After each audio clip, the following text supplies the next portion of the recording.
Pregúntese, ¿qué hay de malo en pasar la eternidad en el infierno?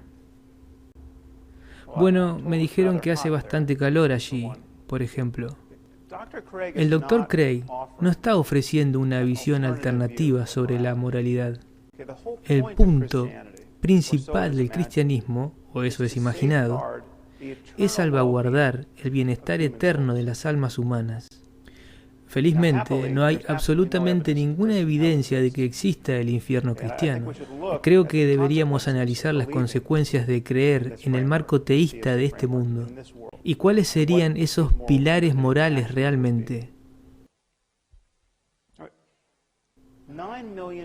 9 millones de niños mueren cada año antes de los 5 años de edad.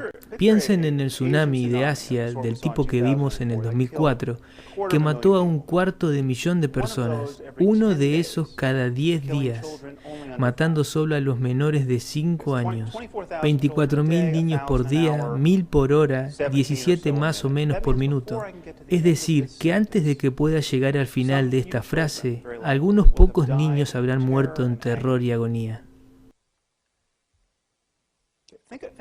Piensen en los padres de esos niños. Piensen en el hecho de que la mayoría de esos hombres y mujeres creen en Dios y están orando en este momento para que sus hijos se salven, y sus oraciones no serán respondidas. Según el Dr. Craig, todo esto es parte del plan de Dios.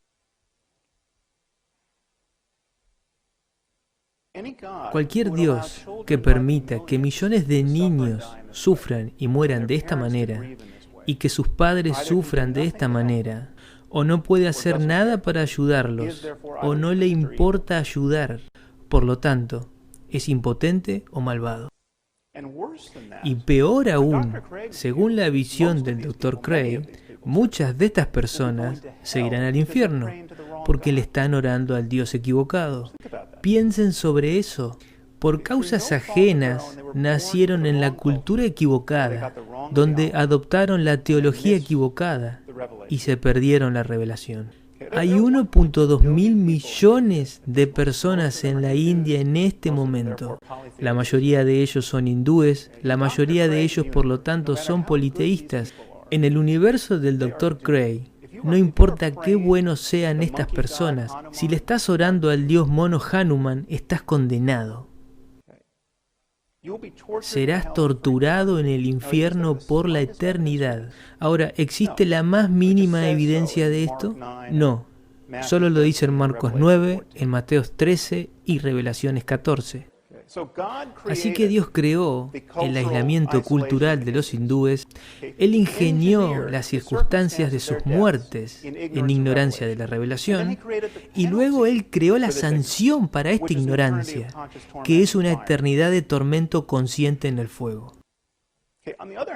Por otra parte, de acuerdo al Dr. Craig, el asesino en serie común en los Estados Unidos, que pasó su vida violando y torturando niños, solo necesita venir a Dios, aceptar a Jesús en el corredor de la muerte, y después de una última cena de pollo frito, va a pasar la eternidad en el cielo cuando muera. Una cosa debe quedar muy clara: esta visión de la vida no tiene absolutamente nada que ver con la responsabilidad moral. Fíjense en la doble moral que gente como el Dr. Craig usa para exonerar a Dios de todo este mal. Se nos dice que Dios es bondadoso, amoroso y justo e intrínsecamente bueno. Pero cuando alguien como yo señala la muy convincente evidencia de que Dios es cruel e injusto, porque envía sufrimiento a personas inocentes de un alcance y escala que avergonzaría al más ambicioso psicópata, se nos dice que Dios es misterioso, que quién puede entender la voluntad de Dios. Esta simple comprensión humana de la voluntad de Dios es precisamente lo que los creyentes utilizan para establecer su bondad en primer lugar. Si algo bueno le sucede a un cristiano, él siente un éxtasis mientras reza, digamos, él ve algunos cambios positivos en su vida, entonces se nos dice que Dios es bueno. Pero cuando niños por decenas de miles son arrancados de los brazos de sus padres y se ahogan, se nos dice que Dios es misterioso. Así es como se juega el tenis sin red. Y quiero sugerirles que no solo es agobiante cuando otras personas inteligentes hablan de esta manera, también es moralmente reprobable. Este tipo de fe es realmente la perfección del narcisismo. Dios me ama. ¿Acaso no lo sabes? Él me curó de mi eczema. Él me hace sentir tan bien mientras canto en la iglesia. Y justo cuando estábamos perdiendo la esperanza, Él encontró un banquero que está dispuesto a reducir la hipoteca de mi madre.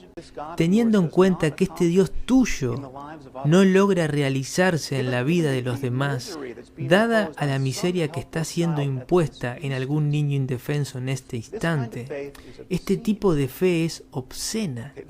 Pensar de esta manera es fallar en razonar honestamente y fallar en preocuparte lo suficiente por el sufrimiento de otros seres humanos. Y si Dios es bueno, amoroso, justo y amable, y Él nos quería guiar moralmente con un libro, ¿por qué nos da un libro que apoya la esclavitud? ¿Por qué nos da un libro que nos exhorta a matar a personas por delitos imaginarios como la brujería? Por supuesto que hay maneras de no tomar en serio estas preguntas.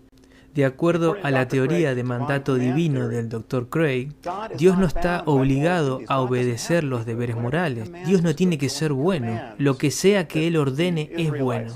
Así que cuando Él ordena que los israelitas masacren a los amalecitas, ese comportamiento se convierte intrínsecamente bueno porque Él lo ordenó. Aquí nos están ofreciendo, me alegro que haya traído el tema de la psicopatía, nos están ofreciendo una actitud moral psicópata y psicótica. Es psicótica porque es completamente delirante. No hay ninguna razón para creer que vivimos en un universo gobernado por un monstruo invisible, Yahvé. Pero es psicópata porque este es un desprendimiento total del bienestar de los seres humanos, que tan fácil racionaliza la masacre de los niños. Solo piensen en los musulmanes en este momento, que se están volando a sí mismos convencidos de que son agentes de la voluntad de Dios. No hay absolutamente nada que el Dr. Craig pueda decir en contra de su comportamiento en términos morales, aparte de su afirmación basada en fe de que ellos le están rezando al Dios equivocado. Si tendrían al Dios correcto, lo que estaban haciendo sería correcto, bajo la teoría de mandato divino. Obviamente no estoy diciendo que el Dr. Craig y que todas las personas religiosas son psicópatas y psicóticas, pero esto para mí es el verdadero horror de la religión. Permite que personas perfectamente decentes y sanas crean por los miles de millones lo que locos solo podrían creer por sí solos. Si se despertaran por la mañana pensando que decir unas pocas palabras en latín sobre tus panqueques lo van a convertir en el cuerpo de Elvis Presley, es que has perdido la cabeza. Pero si piensas más o menos lo mismo sobre una galleta y el cuerpo de Jesús, simplemente eres católico. Y no soy la primera persona en darse cuenta de que es un Dios amoroso muy extraño, que hará que la salvación dependa de creer en Él con mala evidencia. Si tú viviste hace 2000 años, hubo abundancia de pruebas. Quiero decir, hacía solo milagros, pero al parecer se cansó de ser tan útil. Y ahora todos heredamos esta carga muy pesada de la inverosimilitud de la doctrina y el esfuerzo de hacer que cuadre con lo que hoy conocemos sobre el cosmos y lo que sabemos acerca de los orígenes tan humanos de la Biblia se vuelve más y más difícil. No es solo el Dios genérico lo que el Dr. Craig está recomendando, es Dios el Padre y Jesús el Hijo. El cristianismo, de acuerdo al Dr. Craig, es la verdadera riqueza moral del mundo. Odio el tener que decírselos aquí en Notre Dame, pero el cristianismo es un culto de sacrificio humano. El cristianismo no es una religión que repudie el sacrificio humano. Es una religión que celebra un solo sacrificio humano, como si éste fuera efectivo. tanto amó Dios al mundo que dio a su único Hijo. Juan 3:16. La idea es que Jesús sufrió la crucifixión para que nadie pueda sufrir el infierno, excepto esos miles de millones en India y miles de millones como ellos a lo largo de la historia. Esta doctrina se encuentra sobre una historia despreciable de ignorancia científica y de barbarie religiosa. Venimos de gente que solía enterrar a niños en los cimientos de nuevos edificios, como ofrendas para sus dioses imaginarios. Solo piensen en eso. En un gran número de sociedades, la gente enterraba a los niños en hoyos de postes. Gente como nosotros que pensaban que esto impediría que un ser invisible derribe sus edificios. Estos son los tipos de personas que escribieron la Biblia. Si existe un marco moral menos moral del que el Dr. Craig está proponiendo, entonces no lo he escuchado.